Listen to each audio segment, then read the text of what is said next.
changes, or additions, I should say, to our agenda. I'm going to ask you to add at 12A, Lafayette County Remembrance Project Special Event Permit Request.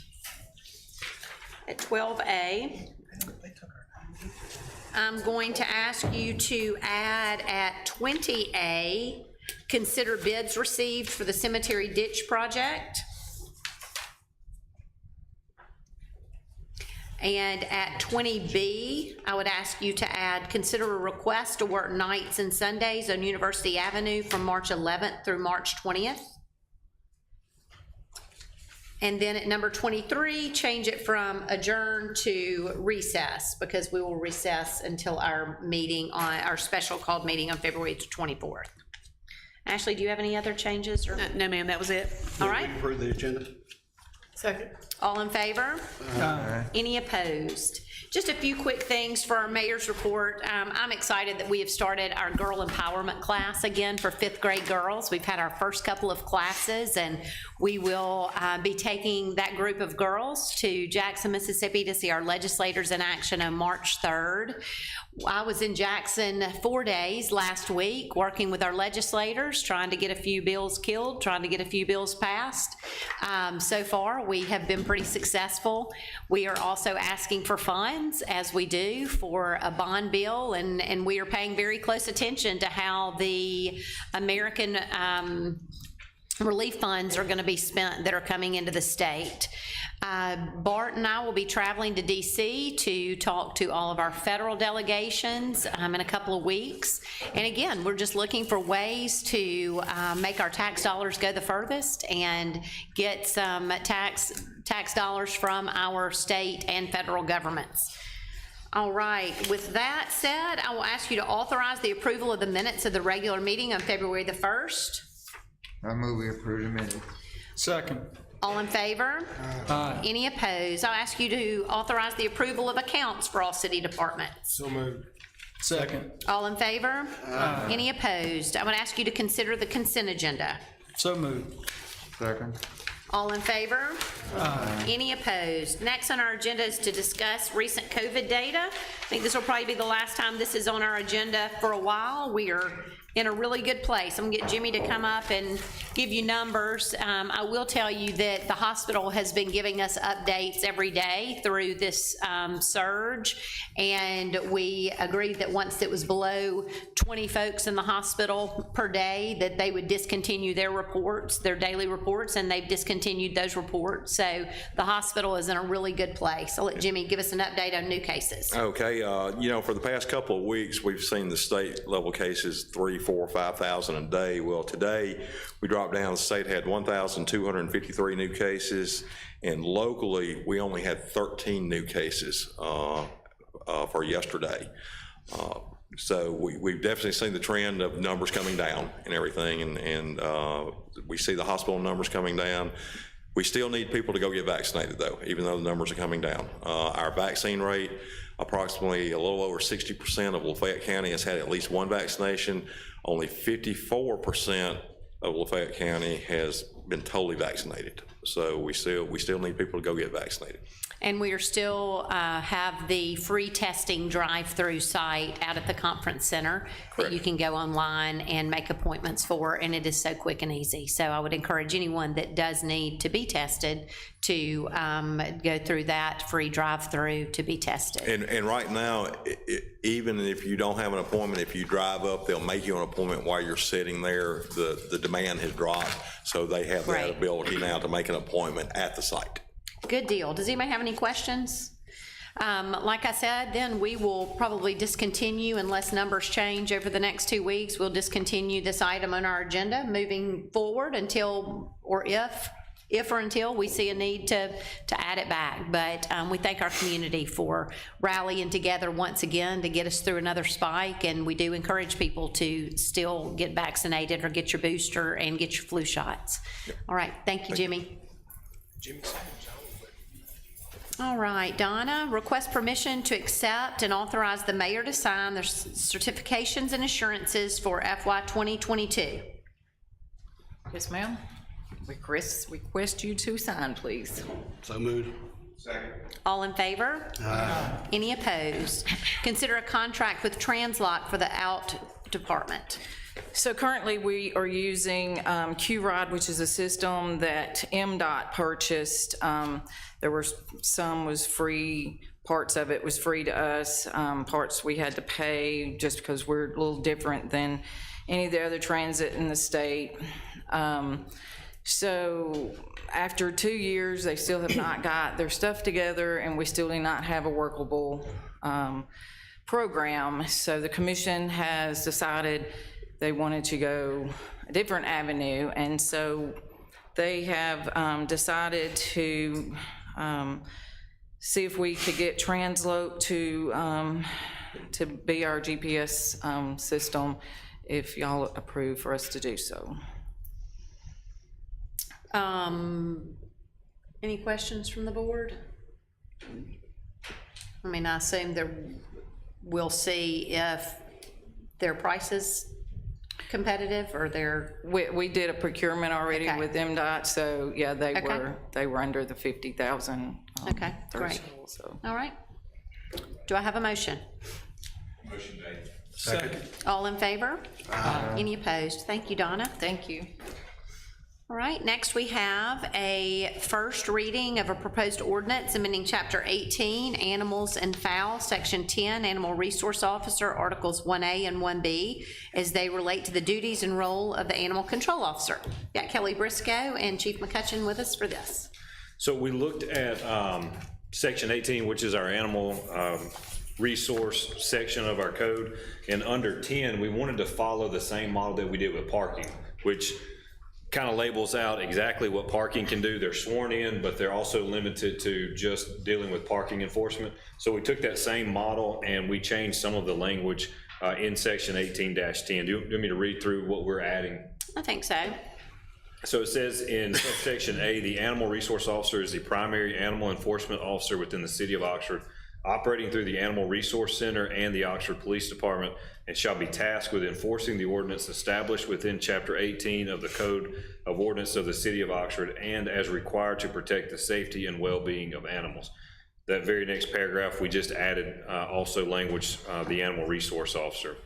And then under subsection B, it says the Animal Resource Officer shall take the oath required by law to be taken by other officers and shall have full power and authority to perform such duties as are vested in other police officers, except that such powers and authority shall be exercised only for the enforcement of animal safety and well-being to the extent and at the place and time directed by the Animal Resource Director and or the Chief of Police.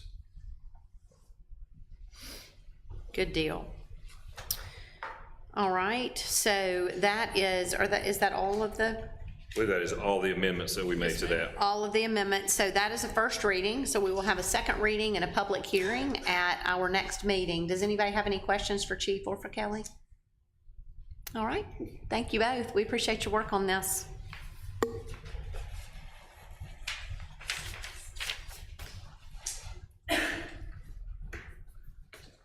All I right, got two more. okay. We're doing St. Peter's, do you have a permit? Oh, I'm sorry. There's one in between y'all, but we'll go to it and we'll go back up and get Joey. Oh, I'm sorry. You're good, all good.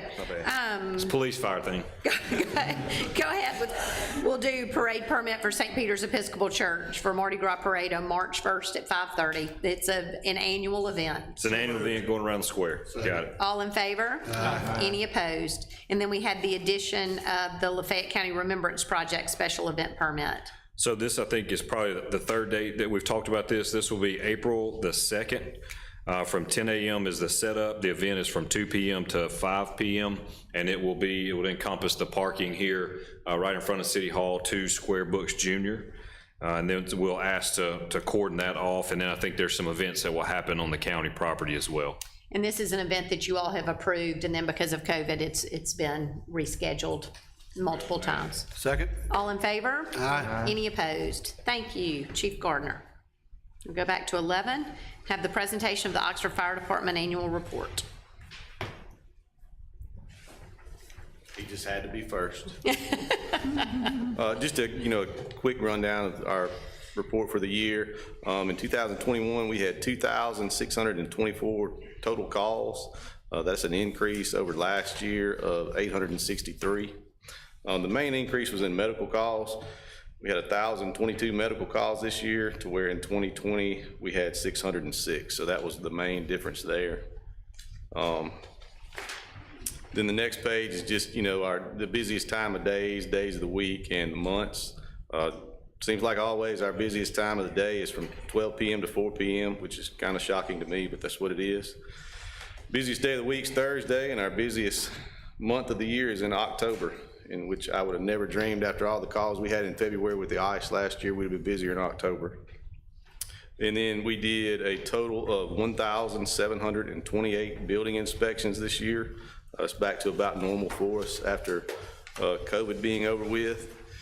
And then we get to public education, and in 2020, you know, with everything going on because of COVID and us not being able to get in schools, we touched 1,015 children with fire prevention. In 2021, that went up to 4,601. So that was a big increase for us. But like I said, we're just getting back in the schools now that we could because of COVID being over with. And that's pretty much it, unless y'all have any questions. Will you get me this so that I can, for some reason, only the first page of it's pulling up on my thing? Yes, ma'am. No, it's only one page on that too. Doesn't have the schools, so, but Okay. will you get us that so that we can post that on Yes, the ma'am. city's Facebook page? I think that's great I'll information do it. that everybody would be interested in seeing, so, Be glad to. okay. Thank you very much. Anybody have any questions for Chief? All right, great, thank you, great work, as always. All right, Rob Neely, authorize the mayor to sign the TVA Electric Vehicle Fast Charger Program Agreement. Thank you. Good evening. We've discussed this item before, but not in great detail. Essentially, we've got an opportunity here in Oxford Utilities, to participate with TVA in their fast charge program, which is intended to install a EV fast charger every 50 miles along the major corridors in the Tennessee Valley region, which is a big project. And we've got a piece of that project because we live and have our service territory along Highway 6 and Highway 7. And so I'm asking for your permission for the mayor to sign an agreement and let us move forward. We've selected a site for the charger. It's going to be in or near the downtown parking garage. We've discussed with the mayor and with Bart, and we think we found the right site for the program. And we've got the terms here in this agreement that'll allow us to receive 3/4 of the funding for the project, up to $150,000 from TVA, to install 2 fast chargers. It takes 20 or 30 minutes to charge an electric vehicle, I think 80 to 100% with a fast charger in about 20, 30 minutes. And so we think that location will be great for EV users who are passing through the region. They can park there, go to the gas station, they can go to the coffee shop, they can walk around, make a loop around the square. 20, 30 minutes, their car will be fully charged and back on the road. That's what it's intended for. They will be paying for the energy that their cars consume there at this location. And so none of our customers will be subsidizing for this installation. There should be no cost or very little cost for our customers.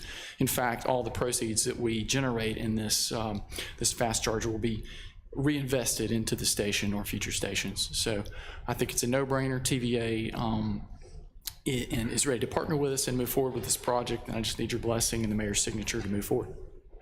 Move we approve. Didn't I read also that out of the 50,000 that there was going to be some sort of... Thanks for bringing that up. We, last month, we received the other portion of the cost. We were named one of the 22 recipients from MDEQ to receive that 50,000 for the remainder of the projects. I should have mentioned that, but it was in the write-up. So we've got the whole cost of the project, we believe, funded. We just have to move forward with the agreement and the construction, and then we'll get reimbursed. Just a curiosity question. Are most of the, throughout the country and places that are people putting them in downtown areas, or are they on highway? I mean, is it... Well, I think it's different for somebody that's driving through. They have to come into town to get. Yeah, I think it's probably a mixed bag.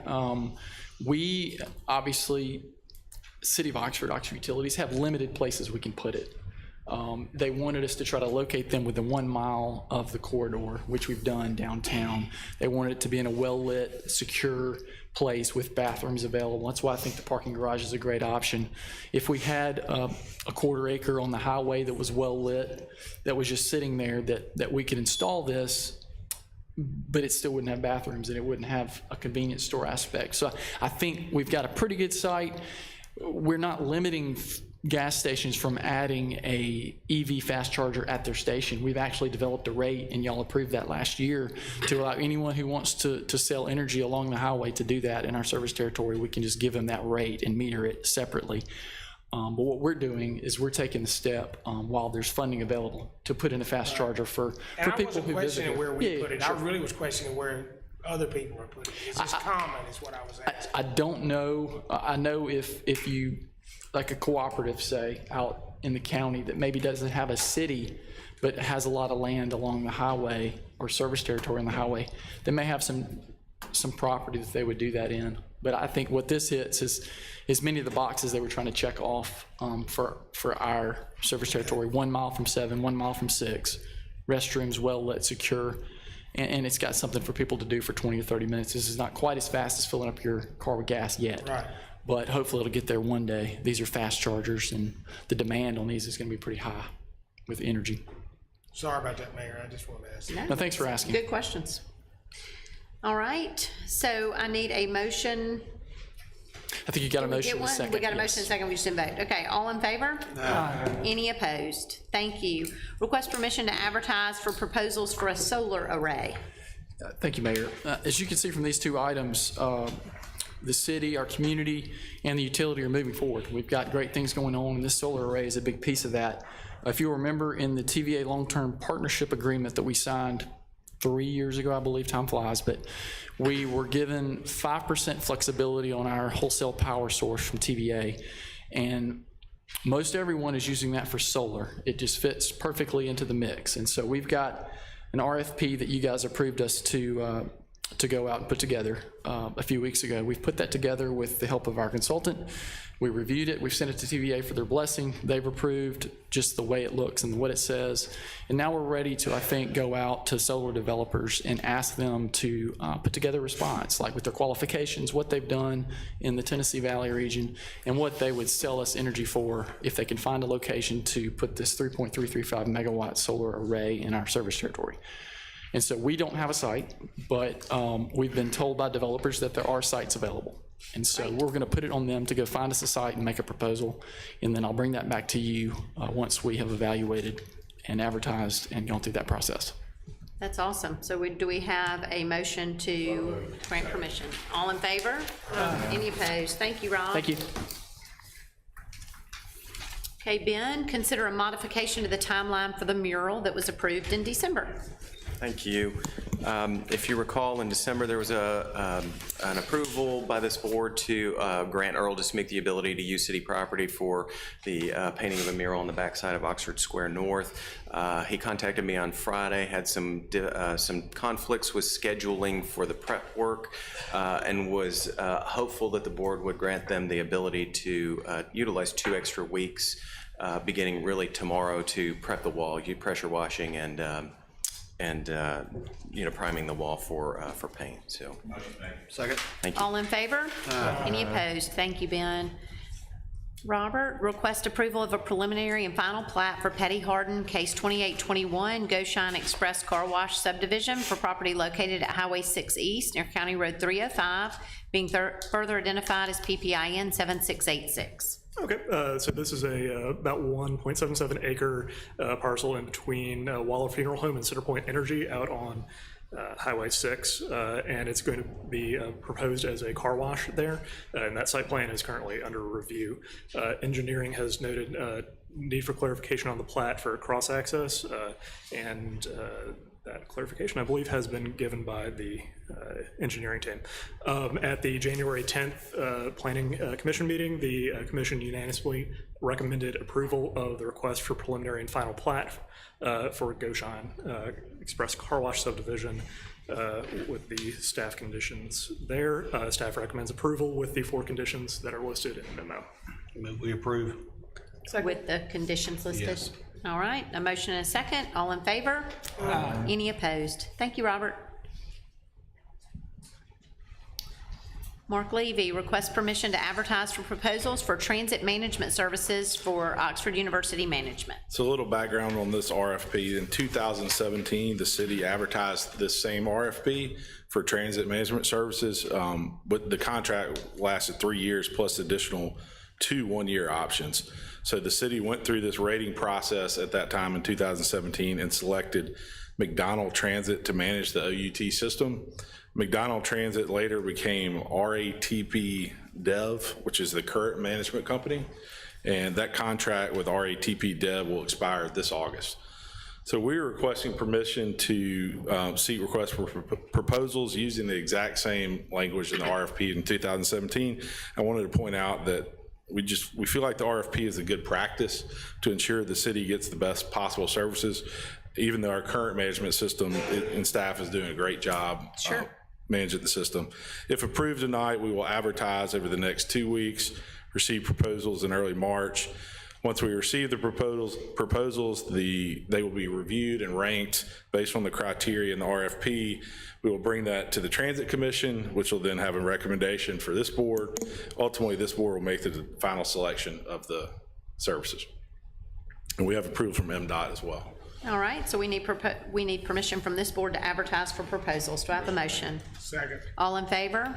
Any opposed? Request permission to advertise for bids for the construction of a splash pad at 502 Bramlett Boulevard. Mark. As the mayor said, I'm asking for permission to advertise for design for the construction of the splash pad. In your packets, and maybe on the screen, is a conceptual drawing for the splash pad. What we're proposing, there you see it. What we're proposing is 2,100 square feet area, including 20 components.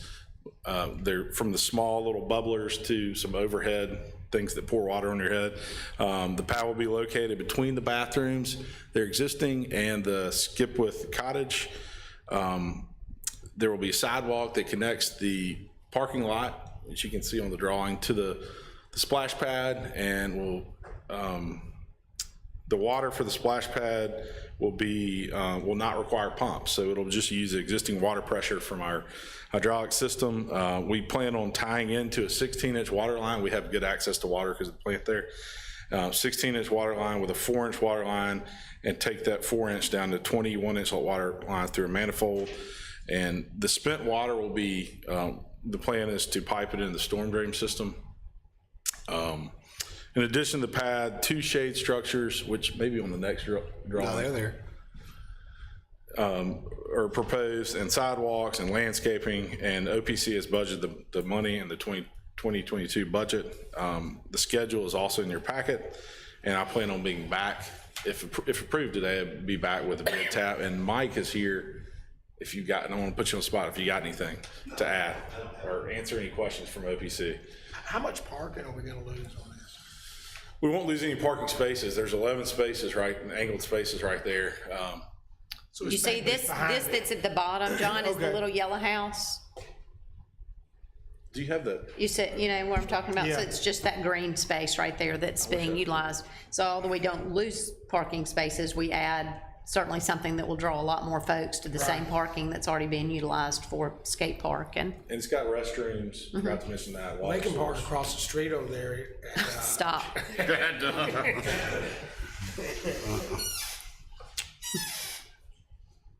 No one's touching that. Any questions? I move we approve. Second. All in favor? Any opposed? Thank you very much, sir. Okay, Rihanna, consider a request to reduce the bond for Evergreen Phase 1. Yes, the Heritage Developments is asking for this bond reduction. They have completed additional sidewalk that we hold a bond for, and so they just basically want to get a reduction in their bond, and that requires board approval. Move we approve. All in favor? Any opposed? Right, consider a contract for professional services with Daniels and Associates for professional services required to potentially serve the Pumpkin Water Association service area. Yes, we would like to go ahead and get David Daniels under contract to start the design. This contract will only be used as needing pending all future board decisions regarding Pumpkin. Second. All in favor? Any opposed? All right, consider bids received for the cemetery ditch project. We received bids on Thursday for our cemetery ditch project. This project has FEMA funding. We've also added a relocation of a sewer line as a small part of this project. We were recommending acceptance of the bid from N-Score. The low bid was $547,064. It is under our budget. Yeah. I'm very excited to stand here. It hadn't happened in a while, has It's it? not, I don't know that it's happened since COVID. So I'm very excited to stand here and say that we've had a project come back in with our budget. There was an irregularity in the bid process in that we advertised the bid in two places, in the Oxford Eagle as required and on a Mississippi procurement website with the correct advertisement date. The date on the online plan room was listed as Thursday, February 11th, which was the incorrect date. So we did have one electronic bid come in on that Friday. It was not the lowest and best bid, so we feel like that's an irregularity that can be waived at your discretion, and we would ask y'all to consider doing that. Waive it. Second. Pope, are you fine with that? All right. If it had been a low bid, we'd have to have a harder question, but Right. it's not. All right, so we have a motion and a second. All in favor? Any opposed? Consider a request to work nights and Sundays on University Avenue from March the 11th through the 20th. Yes, our paving contractor is ready. We're ready to pave Mill and Overlay University Avenue. They are considering doing this work at night because of how much traffic there is on University. They want to tackle this during spring break, so it'll be the first project they do as soon as the asphalt plant's open. But we'd like to go ahead and have permission for them to work nights. And I've put a range of dates in here. I think the work's going to take about 6 days. I've added cushion on each end. And we can discuss, of course, the start time, the date, and the hours. I'm stating right now, the contractor asked if they could start at 6 p.m., which there will still be a good amount of traffic at that point, but it will be winding down. So they'll be setting up lane closures in that heavier traffic. But when they get the full paving train out there and are really moving, traffic will be less. And I've talked to the chief some today about what it looks like that Friday of spring break, if that would be a good idea or not. He's stated that students are as any, usually huh? gone, so. As good as any time to close University Avenue. So, For Sundays with a church there at the skate center and other, so they would be working, if they work at night, they'll be, I think, gone by 7 a.m., so they would not be making any noise. Okay. And we would make sure if they decide to deal. work during the day instead, that they will not be running. the noise was bothering me less than will they be able to access their parking lot? Yes, they will, and university will remain open. It will just be, Yeah. it will be difficult I making just know how those much turns, traffic yes. is in and out of that parking lot on a Yes. Sunday morning, so. And we just will, maybe direct them that is not the area they want to pick to do that Sunday. yes, and I will be sure to note that to the contractor. Maybe start it on Friday night. Yes. We approve. All right, all in favor? Any opposed? Thank you, Rihanna. Discuss the proposed acquisition of Pumpkin Water Association and utility service outside the city limits. I'll let Bart get us started. All right, just to give you an update and then remind you of some background, you approved the agreement to acquire Pumpkin a couple of meetings, at the last meeting. The Pumpkin Water Board also approved the same agreement. You also, at the last meeting, approved a resolution supporting local private legislation that allows the city to serve further than 5 miles from the city limits. Board of Supervisors also approved similar resolution, the exact same resolution we found out today. Earlier today, Representative DeWeese dropped the local and private legislation, so hopefully we'll have an answer on that mid-March. The Pumpkin Water Association membership will meet on February the 22nd. At that meeting, through their bylaws, they'll decide whether or not, the membership will decide whether or not to move forward with the dissolution and our acquisition. At this point, we've started, just 2 items ago or 3 items ago, you hired David Daniels to start helping us with some of our due diligence work to figure out what the exact cost will be so we know what rates will be required, and we started pulling customer information and getting those estimates together and are working through the process. And from that, I'll turn it over to the mayor to discuss the requirements. All right. You know, the city has a long-standing policy of making sure that whenever it decides that it's in the best interest of the city to provide water to residents or to developers that are outside of the city's limits, that those developments are with keeping with the city subdivision and site plan requirements. Now, the reason for this policy, I think, is pretty obvious. If this board is going to ask the taxpayers to pay for improved water systems outside of the city limits and become the engine that creates fast and aggressive growth just outside our city limits, then we don't want to harm the residents of the county in those areas or make it difficult to assimilate those fast-growing areas into the city of Oxford as annexation eventually moves out into those areas. To do otherwise would be to ignore the needs of both the Water District residents and our own citizens. Now, this board has already approved an agreement answering Pumpkin Water's request that the city purchase its system and bring it up to acceptable standards, including expanding its capacity. Now, there's been concern voiced by the Board of Supervisors regarding the policy that requires residents receiving water from the city of Oxford to follow the city guidelines for development.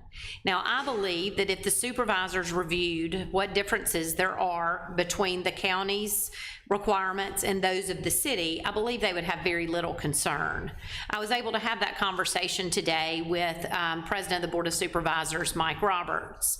Because of the concerns raised, Bart has gone through all of the county's development requirements. We've gone through them together after he reviewed it, and we have identified every difference that we can see. And I'm going to give you just a highlight of what we found. You know, unless you are requesting a subdivision plat approval or a site plan approval, you will not be asked to follow city guidelines. Individual homes on individual lots or land will not be required to follow city guidelines. The only developments that would go through the city's planning process are those that require a site plan. So those developments would consist of any subdivision of property, a development of 5 or more dwelling units except individual lots that have already been approved, any structures with more than 2 stories, any commercial development adjacent to property zoned primarily for residential use, any development located within a floodplain, any commercial development requiring the services of a licensed engineer or architect, any open parking area to be constructed or enlarged. So a person who owns 10 acres, I'm just making it up, 10 acres, they want to build a house and a barn, they don't come before the city to ask anything. Concern was voiced by the supervisors over roadway design, but the county's own requirements include curb and gutter for developments of more than 3 lots. Concern was voiced regarding tree mitigation. I think it's important to know that the city does not require tree mitigation as part of the requirements to be followed to receive utilities. There is a difference in stormwater requirements. It's my understanding that the county requires a 25-year storm build, and we require a build based on a 100-year storm. And that's a pretty big difference and could be considered by this board if they would like to. Although we know what dealings we've had dealing with stormwater, and we know why we've put that in place. The county only allows metal storm drain pipe. We do not. We require plastic pipe. So there are a few differences, but no real deal breakers in my opinion. 2 differences that we're aware of is the requirement of sidewalks, and in some circumstances, the placement of traffic signals. Bart and I did not see in reviewing the county's requirements sidewalks mentioned. But again, this would only be for developments that were previously described. I can say from experience, because we just annexed a large area in 2018, that the first question that we get from every one of those neighborhoods that has been annexed is, when do I get my sidewalks and when do I get my street lights? That's what we are asked very first. Our requirement is in place to prevent the Oxford taxpayers from having to fund these improvements when areas are annexed in the future. We will not require streetlights, I should mention, because the county doesn't pay for streetlights, so unless there's an HOA in the area that wants streetlights and will pay for them, we won't require them, because when we require them in developments in the city pays for those streetlights. Mike Roberts and I discussed all of these issues I just mentioned today and a plan for moving forward. I informed Mike that I had planned to ask this board tonight to ask the county to add a simple addition to its own ordinances that would ensure that limited and reasonable requirements for orderly development are in place for certain developments and site plans in areas of the county that need city water. I think this board owes that to the residents of the Pumpkin Water Association and of this city to make sure that we understand what growth will look like when it's the city's water that will make this growth possible. Mike Roberts and Joel Hollowell, the county planner, and Bart and I have arranged a time to meet later this week to go through our city and county development guidelines together. Our goal will be to discuss what the few differences are and come to a mutual agreement of what the city will require of its residents outside the city limits who receive city water. If there are any changes that are proposed, I'll bring them back to this board for your consideration, but at that time, I will ask the board what I had planned to ask tonight, that we ask the county to make addition to their ordinance stating that residents outside the city limits who receive city water follow these, I hope, agreed upon development requirements. And so I will give you an update after that meeting. But I gave you a quick overview. Like I said, Bart has the county's regulations with him. He's got a sticky note on every single page and can go through them with you as he and I have done, if you so desire, or if you have any specific plans, any questions regarding the differences in the plans, he can address those now. Otherwise, I will turn it over to him to kind of give us what our next steps are. Anybody have any questions for Bart or any specific topics that you want him to address or input? Not right now. So our next steps as far as acquisition goes, we'll continue through our due diligence process. After PWA membership votes on the 22nd, we'll know for certain at that point whether we can move forward or not from a local standpoint. Then we'll be waiting on the legislature and the approval, hopefully the approval of local and private in mid-March. During that time, we're not stopping moving forward with our design, with our feasibility studies to make sure that we can, what the required rates will be, and we're just moving forward through that process. I'll answer any questions that you have. Any comments or questions from anybody? So the amount extra that we put on the bills to pay for it, are we allowed by law to also pay for our interest on that, or only?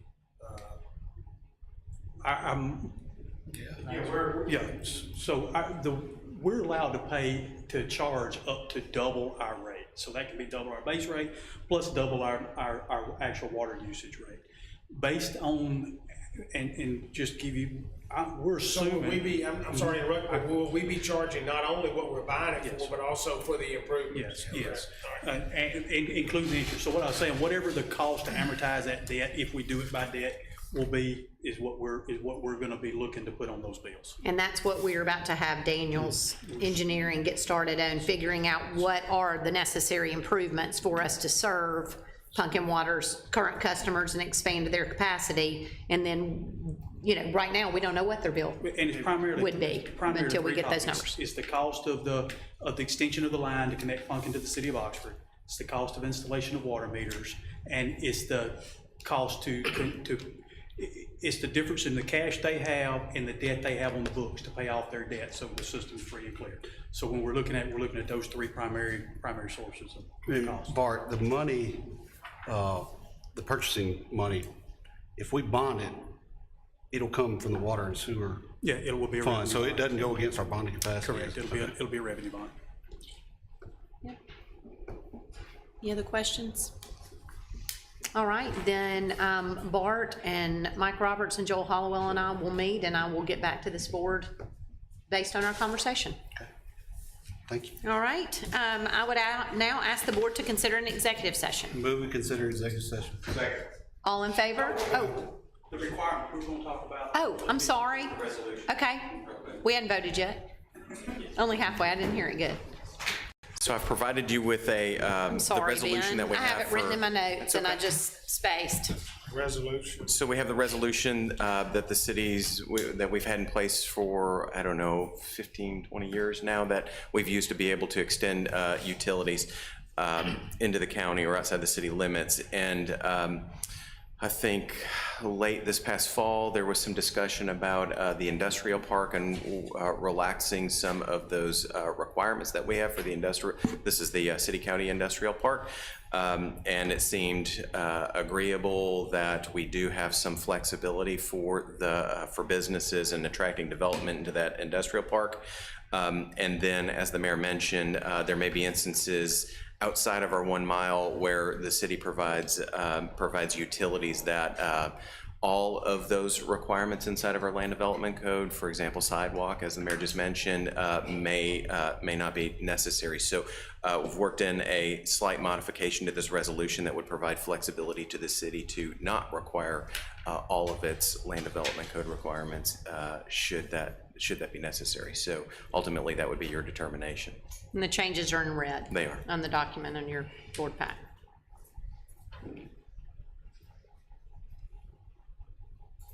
So you just need approval of this? Yes, sir. So moved. Second. All in favor? Any opposed? Thank you, Ben, for working on that. All right, again, I'll ask you to consider an executive session, because I don't remember who made a motion or Move we consider executive session. All in favor? Any opposed? Thank you. Thank you, students, for being here tonight. If there's anything that you see that's going on in Oxford,